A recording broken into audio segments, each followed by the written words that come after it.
35%입니다. 이성민이었습니다. KBS 제일라디오 5시 뉴스를 마치겠습니다. KBS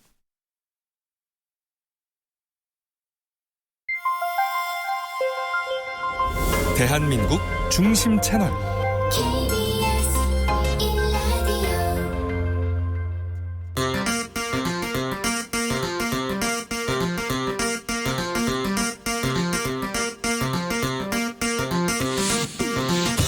주진우 라이브.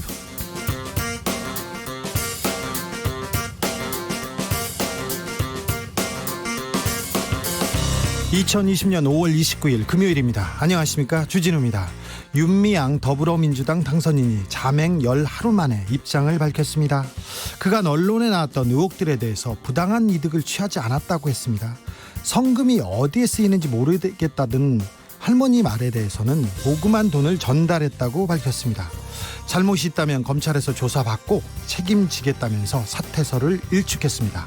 정의연 논란, 이용수 할머니의 폭로부터 윤미향 당선인의 기자회견까지 우리가 놓치고 있는 것은 무엇일까요? 최민희 전 더불어민주당 의원과 짚어보겠습니다.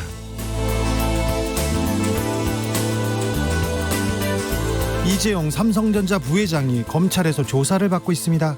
사흘 만에 재소환입니다. 지난 소환 때는 모든 혐의를 부인한 바 있는데요. 오늘도 좀 부인하고 있는 것 같습니다. 이런 가운데 삼성 해고 노동자 김용희 씨는 저 같은 참담한 해고자가 다시는 없어야 한다면서 355일 만에 고공농성을 마치고 내려옵니다. 관련 내용 주스에서 짚어보겠습니다.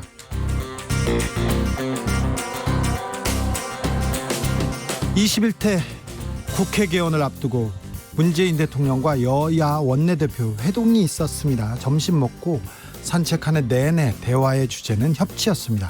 21대 국회 어떻게 하면 잘 굴러갈까요? 제일 먼저 풀어야 할 숙제는 무엇일까요? 정치연구소 영앤영에서 다시 들여다보겠습니다. 나비처럼 날아 벌처럼 쏜다. 여기는 주진우 라이브입니다.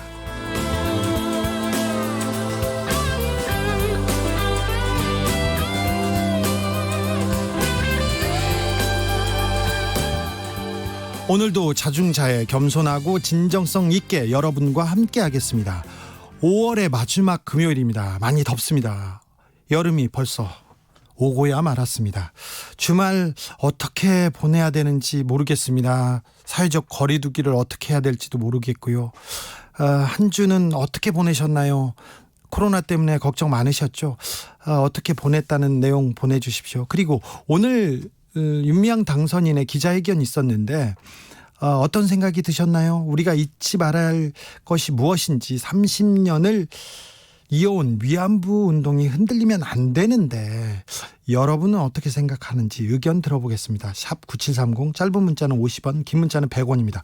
콩으로 보내시면 무료입니다. 사연 보내주시면 선물로 보답하겠습니다. 그럼 시작하겠습니다. 시끄러운 세상, 더 시끄러운 정치, 풀리지 않는 갈등, 꼬이는 일상, 답답하신가요? 저에게 오십시오. 주 기자가 여러분의 답답한 속을 뚫어드립니다. KBS 1라디오 주진우 라이브.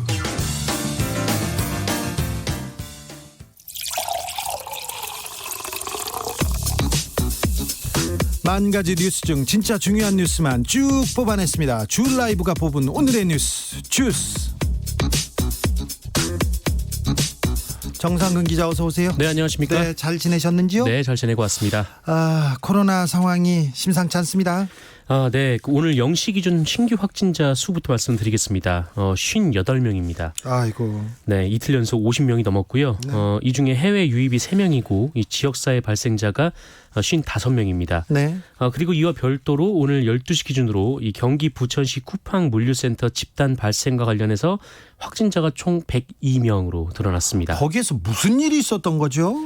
네, 일단 이 중에 이 물류센터 직원이 72명이고요. 이 네. 접촉자 30명이 확진 판정을 받았습니다. 네. 지역별로 보면 경기도 42명, 인천 41명, 그리고 서울 19명입니다. 이 방역 당국은 지난 5월 12일부터 근무한 근로자를 대상으로 전수검사 및 자가격리를 진행하고 있고 그리고 지난 12일부터 이 쿠팡 물류센터에서 근무한 근로자와 가족 등 이 접촉자들 가운데 학생이 있다면 이 등교를 중지해 줄 것, 그리고 이 가족 중에서 의료기관 그리고 사회복지시설 종사자가 있는 경우 근무를 제한할 것을 요청을 했습니다. 작업장에 코로나 바이러스가 그냥 여기저기에 퍼져 있습니까? 쿠팡 물류센터에는? 네, 이 방역 당국이 이 관련 환경 검체를 진행을 했는데 그 결과 이 작업장 그리고 휴게실, 라커룸 등에서 무려 67건의 검체가 확인됐다라고 합니다. 특히 2층의 이 작업장 안전모 그리고 작업자들이 사용하는 노트북, 키보드, 마우스 등 이 사무용품에서도 바이러스가 있었다라고 합니다.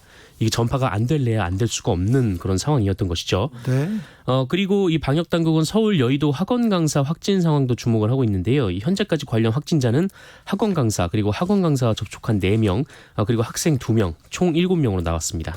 이번 주에는 코로나 확진자들이 회사 주변 그리고 동료 주변까지 가까이 다가왔다고 느껴집니다.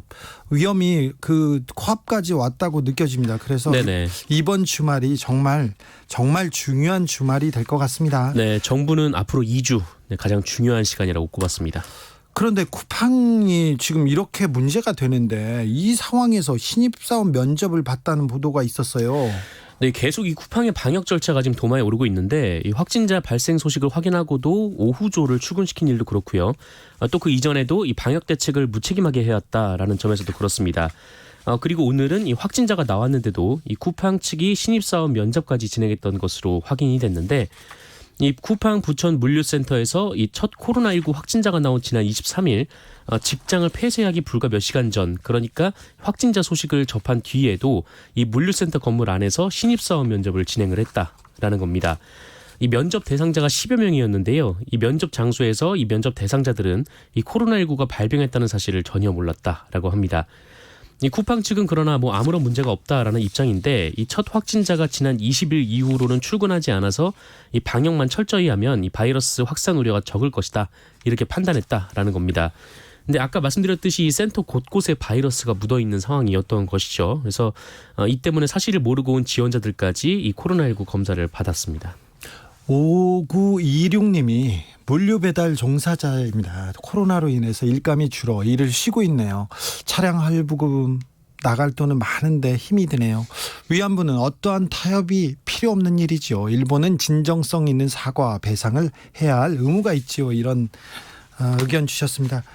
윤미향 당선인의 기자회견이 있었어요. 네, 그렇습니다. 오늘 기자회견이 있었는데 윤미향 당선인은 자신을 둘러싼 의혹에 대해서 하나하나 입장을 밝혔습니다. 예. 먼저 이 11일 만에 모습을 드러낸 것에 대해서 더 빨리 사실관계를 설명드리지 못한 점을 진심으로 죄송하다라면서 입장을 밝혔습니다. 할머니한테 모금한 돈을 쓰지 않았다는 의혹은요? 이와 관련해서는 이 직접 피해자들에게 현금을 지원할 목적으로 모금한 돈은 전달한 적이 할머니들에게 모두 전달을 했다. 라는 입장입니다. 네. 그리고 그 외 후원금은 그 일본군 위안부 문제 해결을 위한 활동을 하는데 사용됐다 이렇게 주장을 했습니다. 네. 이 두 번째가 이제 안성쉼터 관련 의혹이었는데 일단 고가 매입 의혹에 대해서는 이 당시 건축비가 7억 7천만 원 그리고 매물로 9억 원에 나왔는데 오히려 그 좋은 일에 쓴다라면서 7억 5천만 원에 매입을 했다라고 했고요. 예. 그리고 2015년 이 사회복지공동모금이 이 사업을 중단할 것 그리고 힐링센터를 매각할 것을 요청하자 그때부터 매물로 내놨고 하지만 오랫동안 매수 희망자가 없어서 이 결과적으로 4억 2천만 원에 매도했다라면서 결과적으로 기부금에 손해가 발생해 안타깝지만 부당이득을 취하지 않았다라고 밝혔습니다. 한일 합의를 사전에 알고 있었다는 주장이 있었습니다. 네, 역시 사실이 아니며 이는 외교부도 공식 확인한 내용이다라고 밝혔습니다. 네, 이 부분은 그냥 이렇게 정리가 될 것 같아요. 네, 그리고 그 2015년에 한일 정부 간 합의 후에 이 할머니들의 그 일본 정부가 주는 위로금 수령을 윤미향 당선자가 막았다 이런 주장이 있었는데 당시 모든 할머니들에게 수령 의사를 확인했다라고 밝혔습니다. 남편 관련 사안은 어떻게 되나요? 네, 정의연에서 일감을 수주해서 부당이익을 챙겼다라는 의혹이 있었는데 그 홍보지 관련된 내용이었고요. 그것은 입찰을 통해서 최저 금액을 제시한 수원시민신문에 들어간 것이고 관련해서 남편과 본인이 이득을 취한 일은 없다라고 밝혔습니다.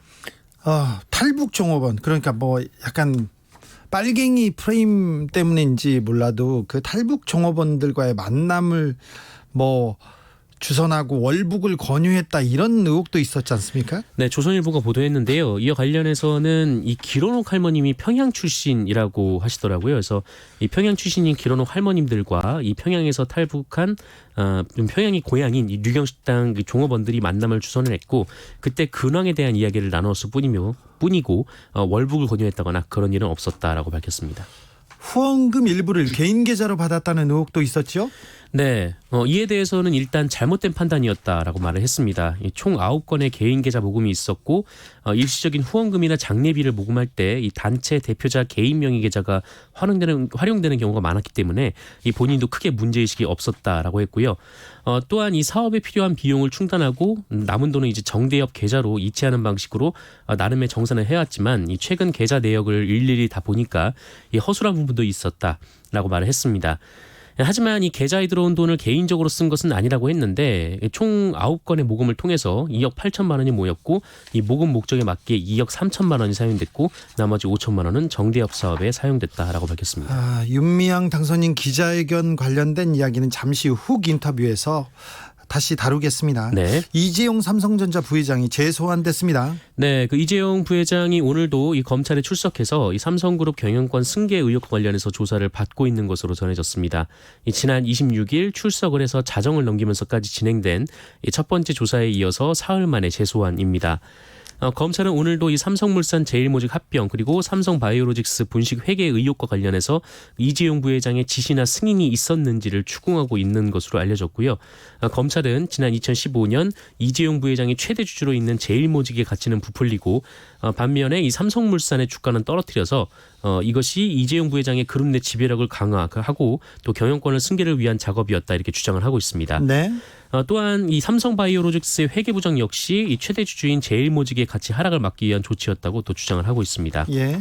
이재용 부회장은 지난 조사에서 지시나 보고는 전혀 없었다라면서 혐의를 전면 부인한 것으로 알려졌는데 이재용 부회장이 잇따라 검찰에 출석을 하면서 그 1년 반 동안 진행된 수사도 막바지 단계에 접어든 것으로 언론 해석하고 있습니다. 2008년 사실 2005년 그 전부터 삼성 승계에 대한 작업이 계속됐는데 거의 첫 번째로 지금 그 사법 처리 눈앞에 있습니다. 검찰 네네. 수사가 여기까지 왔고요. 매우 중요한 기사인데 기사가 안 나옵니다. 네, 잘 보이지 않죠. 네. 주요 포털에 전혀 보이지 않습니다. 네. 삼성 해고 노동자입니다. 김용희 씨가 고공농성을 오늘 끝내기로 했습니다. 네, 이 삼성과의 합의가 있었던 모양입니다. 이 김용희 씨는 삼성항공에서 노조를 만들려다 해고가 돼서 복직을 위한 고공농성을 벌여왔는데 이 삼성 사옥 앞 철탑에서 오른 지 355일 만인 오늘 내려오게 됐습니다. 임밀히 이 김용희 삼성 해고노동자 고공농성 공동대책위원회 대표에 따르면 김용희 씨가 오늘 내려오고 이 삼성과 합의문을 작성했고 오늘 오후 6시 이 강남역 2번 출구 철탑 밑에서 기자회견을 진행한다라고 밝혔다고 합니다. 검찰이 수사를 하니까 공권력이 역할을 제대로 하니까 삼성 피해자들도 조금 행복해지고 마음을 놓는 것 같습니다. 무엇보다도 김용희 씨 건강하셨으면 좋겠습니다. 오늘 삼성이 김용희 씨와의 합의 내용을 이렇게 설명을 했는데 이 조속히 문제를 해결하지 못한 데 대해 사과의 뜻을 밝히고 가족에게도 위로의 말을 전한다. 그리고 회사는 시민의 생명과 안전이 무엇보다 중요하다고 판단해서 대화를 지속했는데 이 뒤늦게나마 상황이 해결한 것을 다양스럽게 생각하면서 이 도움을 준 관계자들에게 감사드린다. 그리고 김용희 씨의 건강이 하루빨리 회복되길 바란다라는 입장을 밝혔습니다. 아니 총수가 구속될 것 같으니까 갑자기 노동자들의 생명과 안전 그 얘기를 하고 계시네요. 네. 경주 스쿨존 사고의 피해 아동이 사건 당시에 심경을 밝혔습니다. 네, 이 경북 경주경찰서는 이 어린이 보호구역에서 발생한 교통사고 피해 아동 9살 A군을 불러서 이 사고 당시 상황을 물어봤다라고 오늘 밝혔습니다. 9살 어린아이였습니다. 네네, 어제 경찰에 나왔고요. 이 영상을 공개했던 누나와 이 같은 내용으로 진술을 했다라고 합니다. 예. 이 자신이 자전거를 타고 도망가는데 이 멈춰봐라라는 소리와 함께 차가 쫓아와서 무서웠다 이렇게 얘기를 한 것으로 알려졌습니다. 예. 경찰은 또한 이 자전거와 추돌한 SUV 차량 운전자의 블랙박스를 확보해서 이 추격한 전 과정을 들여다보고 있는데 피해자 측이 공개한 충돌 장면 영상뿐만 아니라 이 블랙박스 속 이 자전거를 쫓아가는 200m 구간을 모두 조사해서 고의성 여부를 확인할 예정이라고 합니다. 블랙박스란 게 있고요. CCTV가 있어요. 요새는. 네네. 그래서 그러니까 없는데 사람 안 보는 데서 함부로 이렇게 저지르는 범죄 이런 부분이 묻히지 않아요. 다 네. 드러나게 돼 있습니다. 네. 오늘 노태우 씨가 국립 5.18 민주묘지에 헌화를 했다고 합니다. 아들을 대신 보내서. 네, 그렇습니다. 이 1980년 이 신군부의 핵심으로 전두환 씨와 함께 5월 광주 민주화운동의 책임자로 꼽히고 있는 노태우 전 대통령이 40년 만에 그 5월 영령에게 참회의 꽃을 바쳤습니다. 투병 중인 노태우 전 대통령의 장남 노재현 씨를 통해서 사죄의 뜻을 전했는데 노재현 씨는 오늘 이 광주 국립 5.18 민주묘지를 방문했고요. 대한민국 민주화의 씨앗이 된 고귀한 희생에 감사드린다고 적기도 했습니다. 네. 그리고 노태우 씨가 헌화한 조화에는 5.18 민주혁명을 추모합니다. 13대 대통령 노태우라고 적혀 있었다고 합니다. 아직 민주주의 아버지라는 전두환 씨에 관련해서는 그 주변에서는 네. 반성의 흔적이 보이지 않습니다. 간밤에 군과 주한미군이 경북 성주에 사드 장비를 교체했다고 합니다. 네, 이 주한미군이 어젯밤 이 경북 성주 고고도 미사일 방어 체계 기지에 노후 장비를 교체하기 위해서 육로로 장비 수송에 나섰고 이를 우리 군이 지원을 했습니다. 올해 초부터 미국이 요청한 사안이라고 하는데 국방부는 코로나19 상황을 고려해서 접촉을 최소화하기 위해서 밤사이에 장비를 교체했다라고 밝혔습니다. 국방부는 이 반입된 장비가 이 사드 장비에 쓰이는 발전기, 전자장비 그리고 노후화된 유도탄을 대체할 장비들이었다고 하는데 이 과정에서 미사일을 추가로 배치하거나 이 최근 미군이 진행하고 있는 이 성능 개량이 적용된 물건으로 교체한 것은 아니다라는 입장입니다. 중국과의 외교 마찰 관련된 우려도 나왔는데 이와 관련해서는 중국 당국에 사전 양해를 구했고 중국도 크게 반발하지 않았다라고 전해지고 있습니다. 네. 다만 주민들과 시민단체들이 우려의 목소리를 내고 있는데요. 어제도 밤새 이 경찰과 대치가 있었습니다. 이들은 오늘 이 청와대 분수대 앞에서 기자회견을 열고 이번 반입은 정부가 사드를 정식으로 추가 배치하기로 작정하고 나선 것이다라고 주장하면서 환경 영향 평가를 거친 뒤에 정식 배치를 하기로 했는데 환경 영향 평가를 진행하지도 않았고 법이 금지한 사전 공사를 또다시 강행했다 이렇게 반발을 했습니다. 여기까지 할까요? 주스 정상근 기자와 함께했습니다. 감사합니다. 네, 고맙습니다. 1928님이 우리 모두 기다리는 게 참 힘든 시절을 보내고 있어요. 의문이 제기됐다면 카더라 통신에 귀 기울이지 말고 스스로 먼저 생각하고 자세히 관찰하고 결과를 기다리는 자세를 가졌으면 해요. 조금만 천천히 들여다보자고요. 네, 현명하신 생각인 것 같습니다. 이경주님은 의혹 제기에만 관심 있는 우리 사회, 이제는 해명과 이해에도 관심을 갖는 성숙한 사회가 되면 좋겠습니다. 누군가의 인생이 달린 일이라면 더더욱 말이죠. 이런 얘기했습니다. 7228님, 윤미향은 뻔뻔하다. 검찰만 바라보는 현실이 안타깝다. 철저한 수사로 잘못을 바로잡는 계기가 되었으면 합니다. 이런 의견도 주셨습니다. 1857님은 저는 주진우 기자님 응원합니다. 저요? 왜요? 저 역시 열받으면 말이 빨라지고 버벅거리거든요. 저는 말이 열받지 않아도 버벅거립니다. 이용수 할머니 문제로는 절대 버벅거리지 말고 빨리 처리해주고 남은 여생을 편히 보낼 수 있도록 일을 진행했으면 좋겠습니다. 네, 이 문제는 버벅거리지 않고 빨리 처리했으면 좋겠습니다. 교통정보센터로 가겠습니다. 오수미 씨. 네, 시각 교통정보입니다. 금요일 퇴근 시간대를 앞두고 이미 정체 구간 아주 많고요. 하루 종일 사고도 잦은 편이었는데요. 지금도 서울 외곽고속도로 판교 일산 방면 안양터널 부근 1차로에서 승용차 관련한 사고가 있었습니다. 처리는 방금 막 마무리가 됐지만 여파가 남아 평촌에서 산본까지 4km 정체입니다. 더 가서 송내를 중심으로는 양방향 다 10km 이상씩 긴 구간에서 막히고 있습니다. 경기 동쪽 판교 구리 쪽으로는 송파부터 강일까지 14km로 역시 정체거리가 길어져 있고요. 서해안고속도로 서울 쪽으로는 서평택 분기점에서 화성휴게소까지 정체가 가장 극심하고 계속해서 매송휴게소에서 용담터널, 서서울요금소에서 조남분기점, 일찍에서 금천 사이로 느리게 이동을 합니다. 평택 시흥간고속도로 시흥 쪽은 조암부터 송산나도까지 21km나 막히고 있습니다. 지금까지 KBS 교통정보센터였습니다. 주진우 라이브.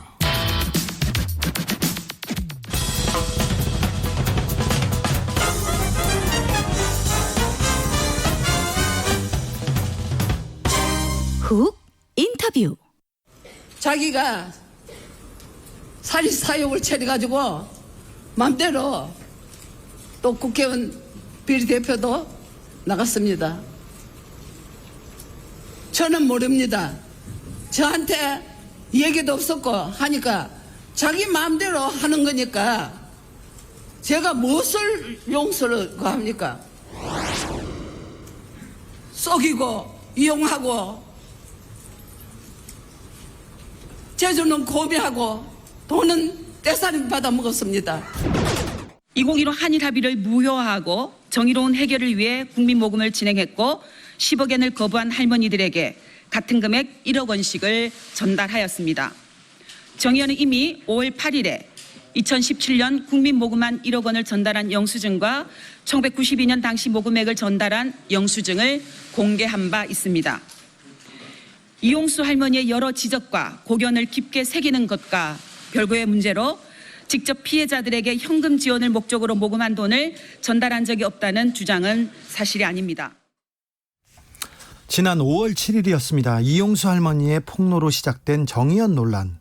그 이후에 할머니는 한 번 더 기자회견을 열었고요. 오늘 윤미향 더불어민주당 당선인이 기자회견을 가졌습니다. 사퇴 없이 정면 돌파하겠다고 했는데 국민이 납득할 때까지 소명하겠다고도 했습니다. 관련해서 최민희 전 더불어민주당 의원과 함께 이야기 나눠보겠습니다. 안녕하세요. 안녕하세요. 오늘 윤 당선인의 기자회견 어떻게 보셨어요? 우선 지금 현재 검찰의 조사를 앞두고 있습니다. 네. 그런 상태에 있는 사람으로선 최대한 소명하려고 노력했다고 생각합니다. 많은 부분을 얘기했네요. 네. 그동안 그 많은 의혹이 쏟아졌는데 네. 이 부분에 대한 해명 충분하다고 보십니까? 일단 핵심 의혹에 대해서 소명이 어느 정도 됐다고 생각합니다. 핵심 의혹은 뭔가요? 우선 첫 번째, 최초로 이 문제가 시작된 건 2015년 박근혜 정부에서 위안부 관련해 한국과 일본 정부가 최종적이며 불가역적인 합의 10억엔의 보상으로 이제 이 문제를 종식하려고 했을 때 윤미향 당선인에게만 그 회담 핵심 내용을 사전에 알려줬다 이런 의혹을 제기하셨죠. 네. 그런데 이미 이 부분은 2017년 외교부 TF가 당시에 그 피해자들을 만난 건 맞지만 핵심적인 부분에 대해서는 알려주지 않았다. 정부 당국에서 발표를 했어요. 이미 발표를 했고요. 그리고 만약에 당시에 그 핵심적인 한일 양국의 외교상 기밀 협의 사항을 알려줬다면 그 사람은 형법에 따라서 5년 이하의 징역에 처해지게 됩니다. 그렇게 큰 범죄입니까? 네. 네. 다른 의혹들은요? 그다음에 두 번째 가장 큰 의혹이 안성쉼터 관련한 의혹입니다. 네. 안성쉼터 관련한 의혹은 비싸게 사서 7억 5천에 싸게 팔았다. 4억 2천에.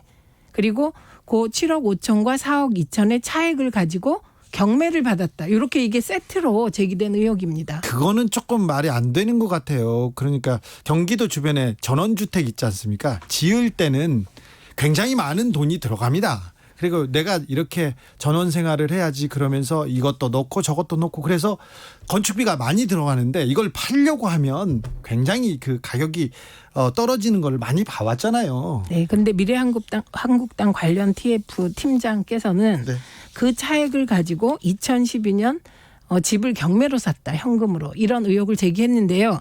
이거는 경매로 집을 산 건 2012년 3월에서 4월이고요. 네. 안성쉼터 관련 현대중공업에서 10억을 정의연에 입금한 날짜는 2013년 9월 5일입니다. 네. 그러니까 애초에 관련 횡령 의혹은 제기될 수 없는 의혹을 던지신 겁니다. 그런가요? 또 다른 의혹은요? 그 외에 딸 유학비 관련한 의혹이 있습니다. 그렇죠. 윤미향 씨 딸이 미국에서 비싼 대학교를 비싼 등록금을 내는 대학을 다니고 있다. 그러면서 어떻게 시민운동가가 이걸 딸을 유학 보낼 수 있냐 이런 의혹도 있었어요. 네, 그런 도덕적인 공격이 있었고요. 그거보다는 돈이 어디서 났냐 요거였습니다. 네. 그래서 윤미향 씨 딸은 윤미향 당선인의 딸은 이 두 차례에 걸쳐서 유학 얘기를 해야 되는데 첫째 2016년에서 17년은 대학 과정의 일부를 한 겁니다. 네. 이때는 장학금을 받아서 갔고요. 예. 그리고 2018년 9월에 UCLA 대학원에 진학하게 됩니다. 이때부터 학비가 많이 들어요. 예. 그런데 그 사이에 2018년 초에 아버지와 어머니 그리고 딸이 정부로부터 배 보상금을 받게 됩니다. 네. 그 액수가 총 2억 4천입니다. 그리고 네. 지금까지 1억 1천 정도 유학비를 썼다고 합니다. 1억 3천이 남아 있는 것이죠. 네. 또 다른 의혹은요? 그리고 남편의 신문사에 정대협 광고를 줬다.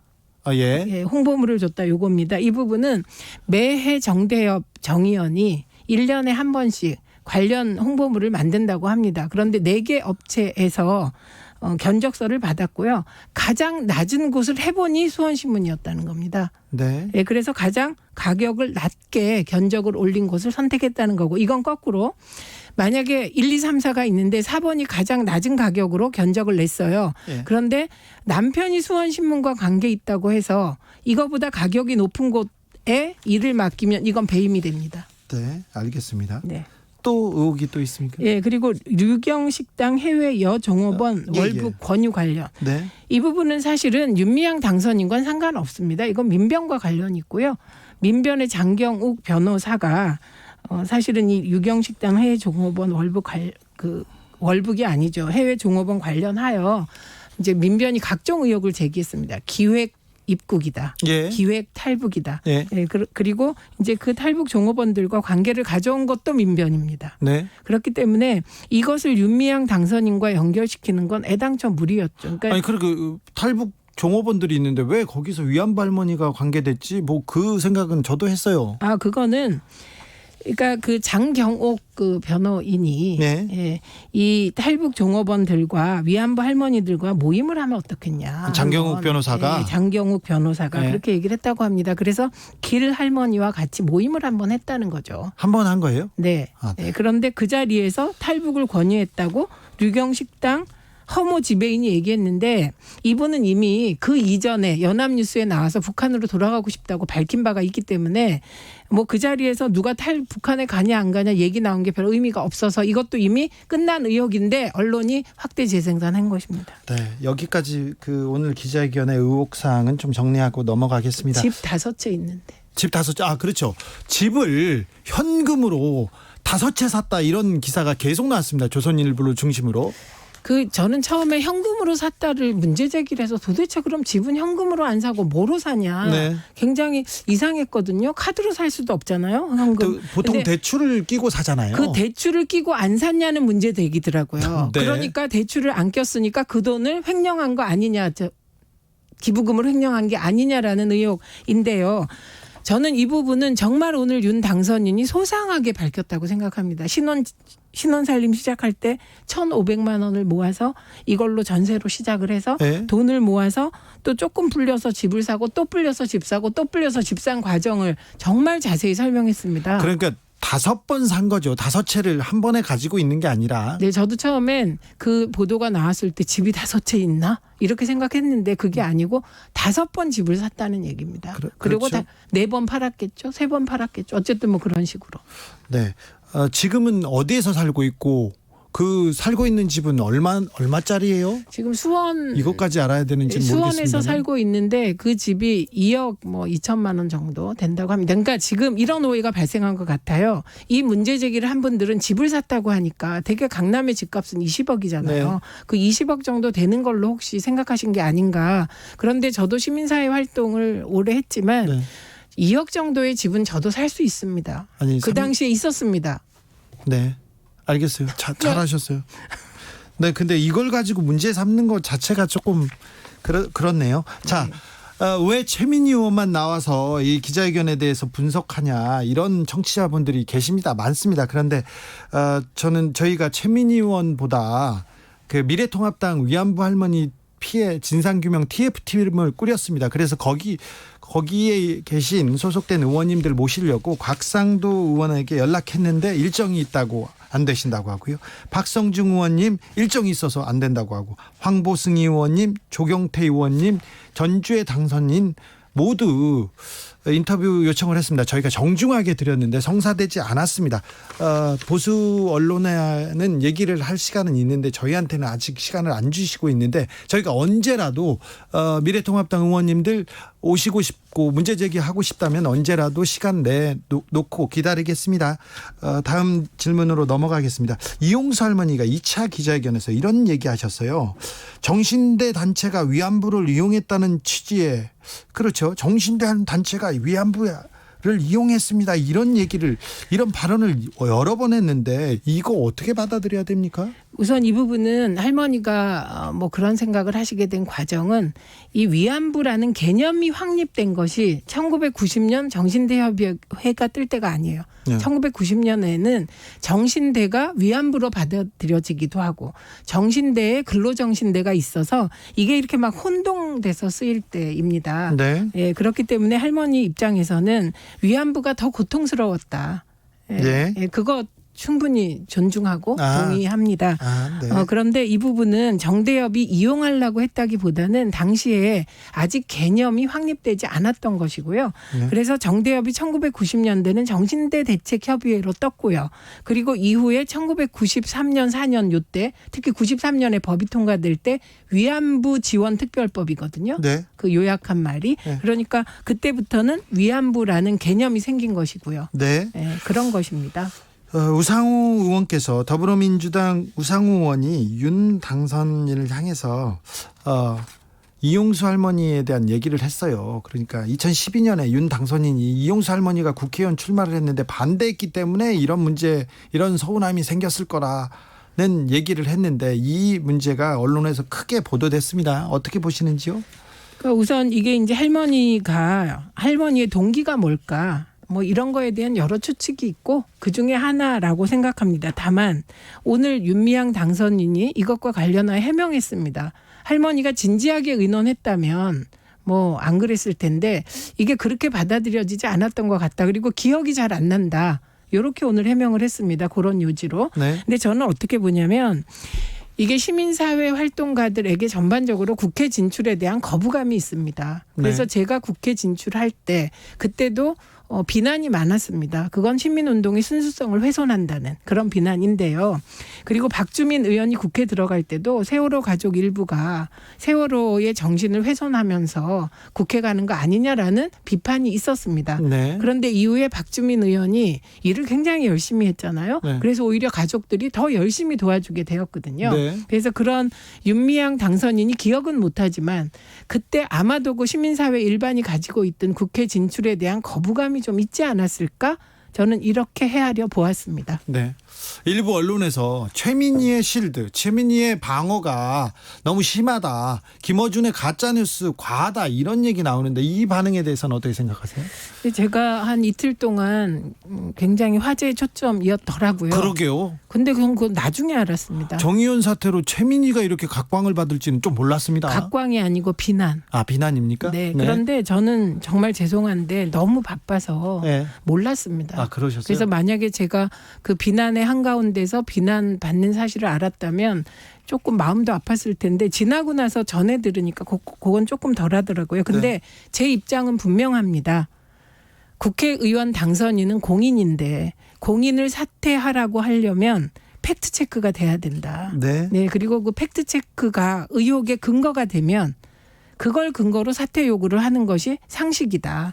만일 근거 없는 의혹 제기만으로 사퇴하라고 하는 건 그건 저는 악의적 정치 공세라고 생각했습니다. 그래서 지금 이 순간에도 저는 만약에 윤미향 당선인이 횡령한 증거가 나오면 책임져야 한다고 생각합니다. 네. 그런데 지금까지 그런 근거가 나오지 않았다. 여기까지가 저의 주장이거든요. 네. 저는 굉장히 상식적인 주장을 하는데 네. 이 상식적인 주장이 그렇게 비난받는 데 대해서는 제가 이제 한번 돌아가서 그 비난들을 보고 반성해 보도록 하겠습니다. 윤미향 당선인 건 이 정의연 사태를 보면 언론의 문제가 또 고스란히 재현됩니다. 오늘 제가 윤미향 당선인의 기자회견 이후에 그 놀라운 그 기사를 봤는데 제목이 아니다입니다. 조선일보 기사였네요. 네, 그거를 보고 그러면 해명하라고 했던 건 뭐였나? 네. 해명하면 아닌 걸 아니라고 했을 거라고 보는데 네. 그리고 일부 개인 계좌를 운영함에 있어서 뭐 좀 허술한 게 있었다 인정한 부분이 있잖아요. 이 부분은 검찰이 조사를 하리라고 생각합니다. 예. 그런데 아닌 걸 아니라고 하면 아니다 이렇게 해서 그 비난할 것이라면 왜 그동안 해명하라고 했는가. 그래서 저는 언론이 목적을 정해놓고 그 목적의 기사를 꿰맞히고 있는 언론이 있다. 그리고 제가 이 과정에서 사실은 그 안성 쉼터와 관련하여 너무 답답해서 제가 직접 취재를 했습니다. 네. 그래서 인근 부동산에 안성 쉼터가 9억에 내놓아졌다는 것도 제가 직접 취재해서 알게 된 거예요. 네. 그런데 왜 기자들은 취재를 안 할까? 왜 한 기사가 윤미향 당선인과 쉼터 횡령 의혹 논란이 일어나면 똑같은 복붙 기사가 막 달릴까? 네. 한겨레 신문에 비교적 이제 자세한 취재 기사가 나왔는데 더 취재할 수 있었거든요. 한겨레 신문이 사실은 좀 더 취재하셨다면 이 논란은 그때 끝날 수 있었다고 생각을 하는데 네. 왜 취재하다 멈췄을까? 저는 이런 생각도 하게 되었고 무엇보다 취재를 너무 안 하신다. 그래서 되게 걱정된다 싶습니다. 아니 평생 언론을 위한 시민 운동을 했고 이렇게 나올지도 아셨잖아요. 왜 또 그런 얘기 하세요? 그럼에도 불구하고 팩트 체크는 네. 저는 언론과 언론 주변에 있는 분들의 숙명이라고 생각합니다.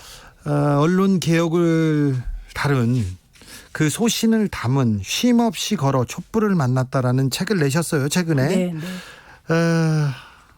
이번 사건에서 볼 때 그 언론의 가장 큰 문제점은 뭐라고 보십니까? 이 책에 또 다 담겨 있어요. 이 그 언론의 문제점, 논란의 핵심들이.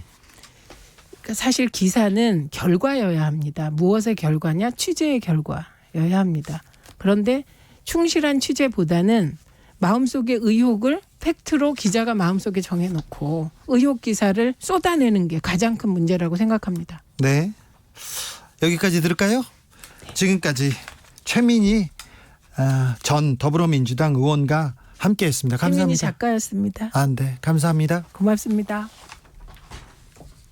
김경화님이 시민운동가는 가난해야만 하는지. 네, 그러게요. 시민운동가도 부자였으면 좋겠어요. 그런 분들도 많은 시민운동에 가담했으면 좋겠고요. 나를 위하여님은 모든 시민단체 회계감사 합시다. 네, 시민단체 회계감사 투명하게 해야 되고요. 이 기회에 시민단체니까 봐준다. 시민단체니까 뭐 허술해도 돼. 그런 얘기 없어지는 종지부 찍는 그런 계기로 만들었으면 합니다. 6663님.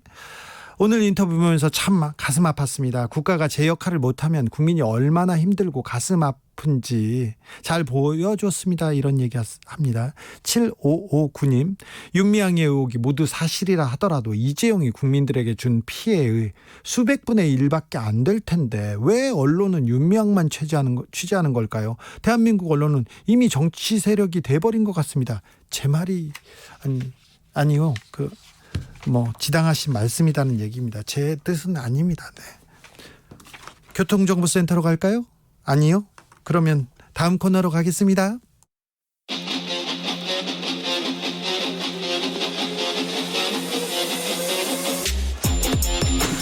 진짜가 나타났다.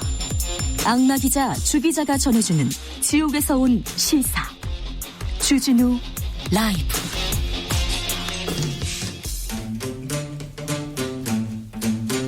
청년이 보고 듣고 느끼는 요즘 우리 사회, 그것이 궁금하다. 청년에게 묻는다. 요즘 뭐하니?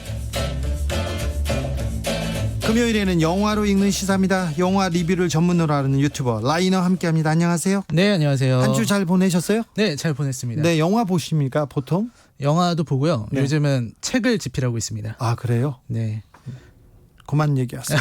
직접 공부하면 안 됩니다. 알겠습니다. 어떤 책이죠? 이게 평론 책인데 이제 네. 철학으로 읽는 영화 이야기 이런 식으로. 어렵겠네요. 쉽게 풀어내고 있습니다. 네. 오늘 이야기로 들어가 볼까요? 네, 오늘은 사실 어제 뉴스가 홍콩 보안법 뉴스가 나왔습니다. 그렇습니다. 어제 중국에서 홍콩 보안법이 통과됐습니다. 네, 전국 인민대표회의에서 예. 한 명만 반대하고 국가보안법이 통과가 됐다고 하더라고요. 네, 한 명 반대한 게 좀 놀라워요. 이 홍콩보안법이 들어보니까 홍콩에 정보기관을 세워서 네. 이 반중국 행위를 막겠다 이런 얘기더라고요. 집회 시 금지하고. 네, 특히 외국 세력이 홍콩 내정 개입 못하게 한다. 그다음에 국가 분열, 정권 전복 이런 거 못하게 한다는 내용인데요. 네. 이게 이제 홍콩 내에 있는 민주화 운동이나 혹은 시위 활동에 치명적인 타격을 가할 수 있다. 네. 이런 얘기가 나왔습니다. 반중국 활동을 하면 최장 30년 징역형 내려줄 수 있다는 전망이 나오고 있습니다. 네, 마카오 선례를 따르면 그렇다고 하더라고요. 네, 그래서 아무튼 그렇죠. 아무튼 이 내용을 왜 하는 거죠? 왜 그 홍콩 얘기를 왜 하시는 걸까요? 네, 홍콩 이 뉴스를 보니까 불현듯 떠오른 영화가 있어서 이 1997년에 7월 1일에 홍콩이 100년간 영국의 통치 끝내고 중국으로 반환됐던 때가 있는데 그때 기억납니다. 그때 민주주의의 홍콩, 민주주의 하에 홍콩이 공산주의 중국 밑으로 데려가는데 홍콩은 어떻게 될까 고민도 많았고요. 그때 토론도 많았어요. 네. 그때 영화인가요? 네, 그렇습니다. 1997년에 개봉한 영화, 로맨스 영화로 아주 유명한 멜로 영화로 아주 유명한 작품입니다. 천밀밀이라는 작품이죠. 천밀밀, 팀밀밀. 네, 그렇습니다. 사실 이 영화는 사실 그 시절의 분위기를 아주 잘 담고 있는 네. 홍콩의 그 시절 분위기를 담아낸 수작이에요. 주연 배우들을 연기가 너무 좋았어요. 그리고 예. 중간중간 들려오는 등려군의 노래. 네, 등려군의 노래. 네. 사실 이 중국의 이런 지금의 문제들이 그때 당시 예견됐었다는 생각을 많이 하거든요. 네. 그게 그때 당시 영화들을 보면 영화에서 이런 분위기들이 많이 드러나고 있습니다. 네. 그때 뭐 중경삼림이라든지 네. 혹은 뭐 장구경이 나오는 아비정전 같은 작품을 보면 뭔가 중국의 미래 운명이 홍콩의 운명이 너무나 가파르고 정말 어떻게 될지 모르겠는 그런 분위기가 드러나고 있죠. 천밀밀 안으로 들어가 보죠. 네, 천밀밀은 이제 주인공인 소군 여명 씨가 이제 소군 역할입니다. 네. 소군이 홍콩으로 도착하면서 중국에서 중국에 있는 사람인데 홍콩으로 일하러 돈 벌러 옵니다. 네, 꿈을 안고 온 겁니다. 네. 그래서 여기로 왔는데 이제 여기에서 자기가 사랑하는 사람을 만날 수 있게 되죠. 네. 처음 만나는 장소가 되게 중요한데요. 네. 둘이 처음 만나는 장소가 바로 홍콩의 맥도날드입니다. 장국영 아닙니다. 여명과 장만옥. 네, 장만옥. 장만옥이 처음 만났는데 맥도날드였죠. 네. 장만옥이 맥도날드 이 점원이었죠. 네, 맞아요. 네. 거기서 이제 얘기가 시작이 돼요. 사실 이 맥도날드라는 게 되게 중요합니다. 네. 왜냐하면 이 영화는 홍콩의 그때 당시 운명을 또 은유하고 있는 작품인데 그렇겠네. 네. 네. 그건 생각 못했네. 그 맥도날드가 네. 바로 미국의 상징이면서 또 네. 자본주의의 상징이거든요. 그렇죠. 이 어리숙한 중국 본토에 청년이 와서 맥날에서 주문도 잘 못해. 그렇죠. 그러면서 처음 만나면서 자본주의를 접하게 되네요. 그렇죠. 그래서 이 주인공이 제일 이 텐진 출신의 이 시골 청년이 가장 많이 버벅거린 곳이 바로 맥도날드. 그러네요. 자본주의가 가장 낯설었던 거죠. 그건 그래서 몰랐네. 두 사람이 이제 만나게 되는데 네. 여기서 이제 장만옥이 이교라는 캐릭터입니다. 네. 이 장만옥은요. 굉장히 홍콩을 상징하는 인물이에요. 네. 굉장히 영리하고 영악하고 손해보는 짓 안 하고 네. 그리고 돈을 굉장히 중요시하는 그렇죠. 이런 인물이에요. 그래서 네. 사실은 처음에는 소군을 속여서 네. 이제 학원 같은데 이렇게 이 사람을 끌어가가지고 네. 사기도 치고 이런 일이 벌어집니다. 그러려고 했죠. 네. 네, 그랬는데 이제 두 사람이 사실 이 두 사람이 이 언어 때문에 문제가 생기게 돼요. 그렇죠. 중국의 언어하고 그리고 저기 홍콩의 언어가 다르지 않습니까? 그렇습니다. 특히 이제 소군 같은 경우는 광동어를 네. 사용할 수가 없어요. 예. 그래서 이교는 반면에 광동어를 쓸 수 있는 네. 사람입니다. 네. 그래서 이교가 소군에게 광동어를 가르치는 장면이 되게 중요합니다. 홍콩이라는 나라는 그 특성상 영어도 사용하고 광동어도 사용하고 예. 그 보통화라고 하죠. 중국의 보통화도 사용을 합니다. 예. 그래서 그 장면이 나오고 나서 이제 두 사람은 사랑에 빠지게 됩니다. 이 사랑에 빠지는 이유는 둘 모두가 너무나 의지할 곳이 없고 외롭고 힘들었기 때문이에요. 네. 사실 이교한테는 좀 비밀이 있는데 네. 이교가 홍콩 출신인 것처럼 속였죠. 온갖 폼을 잡고 그랬지만 중국 본토. 네, 사실은 중국 본토 광동성 주변 사람이라서 사실은 광동어를 쓸 수 있었던 거였습니다. 네.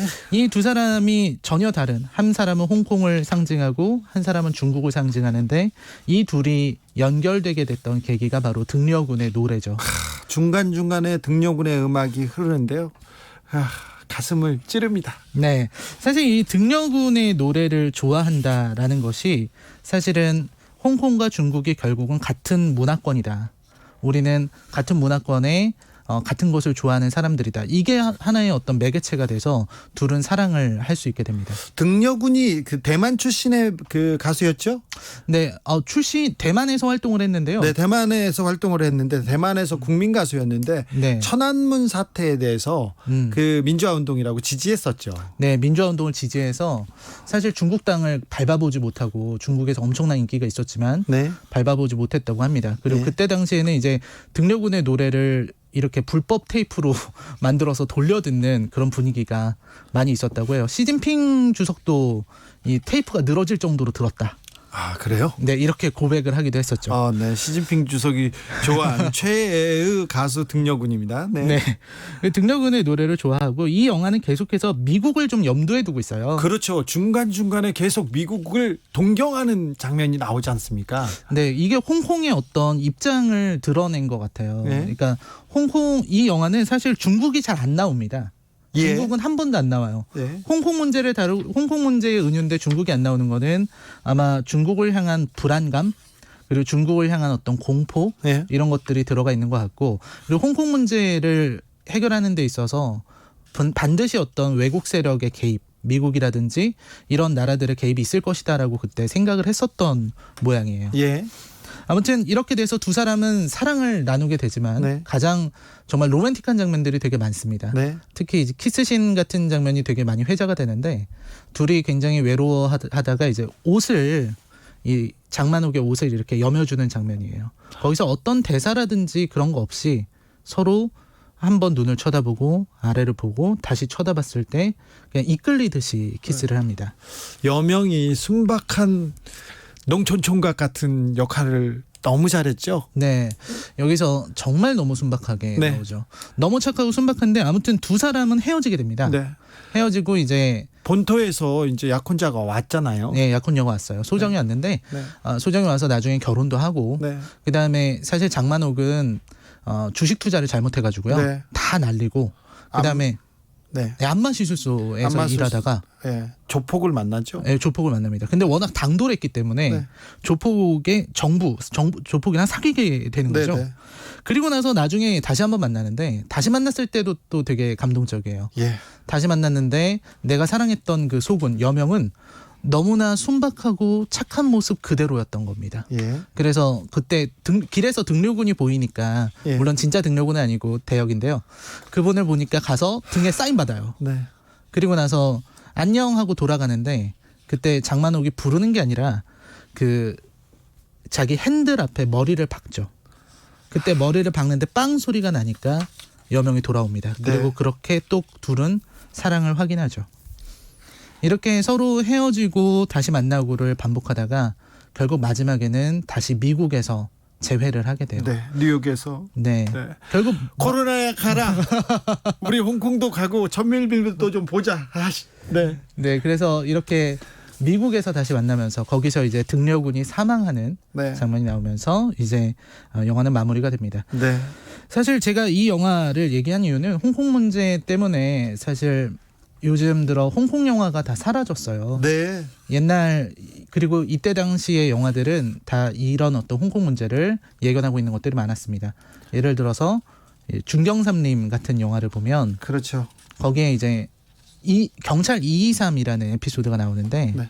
거기서는 사랑하는 여자친구가 헤어졌어요. 네. 헤어졌는데 이 사람은 통조림을 삽니다. 네. 그리고 나서 통조림을 매일 먹거든요. 그러니까 예. 자신의 어떤 사랑을 통조림에 비유를 해요. 유통기한이 없죠. 네, 유통기한이 딱 정해져 있다는 네. 거죠.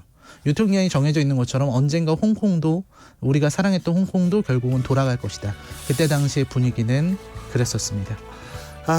요즘 뭐하니 영화 전문 유튜버 라이너와 함께 추억으로 떠났습니다. 감사합니다. 네, 감사합니다. 리나라님 홍콩 좀 내버려둬라. 이 중국 공산당아. 네. 1337님 중국어로 티엠미미인 걸로 알고 있는데 대학교 때 교양 수업으로 텐미미 노래 배웠던 거 기억납니다.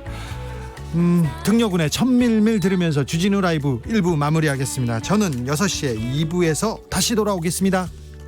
你的笑容这样熟悉，我一时想不起。